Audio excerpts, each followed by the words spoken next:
Привет, я Анастасия. Сегодня я представляю вашему вниманию один из моих самых любимых тортов. Приготовление его в Сербии осложняется тем, что тяжело найти сгущенку. Продают греческую вроде очень дорого, цена 430 динар. Сейчас это примерно столько же рублей. В Мэре продают русскую, там она немного дешевле.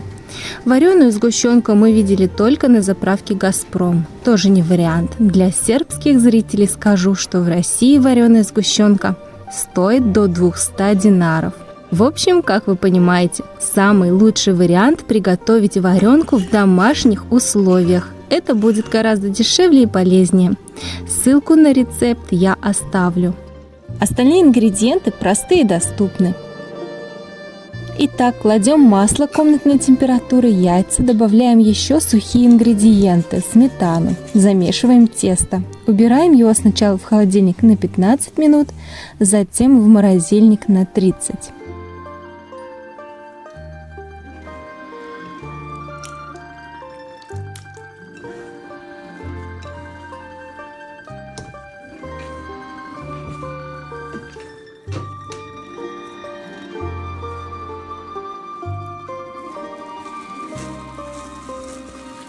Пока наше тесто морозится, приготовим крем. Соединяем вареную сгущенку, мед и масло. Поработаем блендером.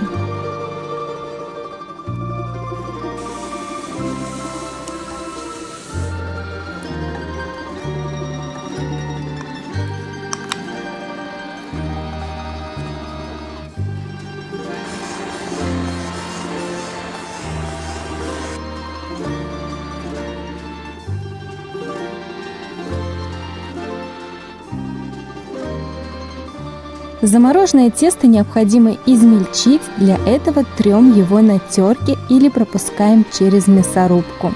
Укладываем на бумагу для выпечки. Выпекаем 15-18 минут при 200 градусах.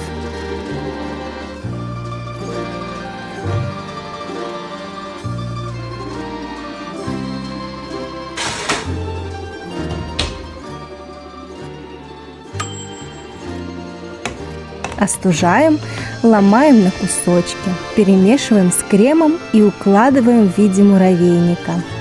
Как видите, я готовила торт дважды за время пребывания в России, потому что он очень прост и быстр, но очень вкусен. Убираем в холодильник минимум на 4-5 часов, лучше на ночь.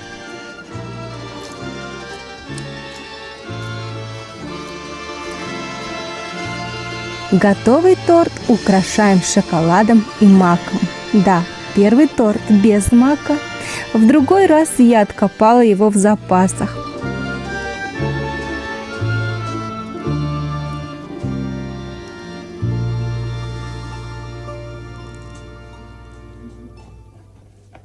А на последних кадрах вы можете любоваться красотой посуды с русской народной росписью гжель из коллекции моей мамы.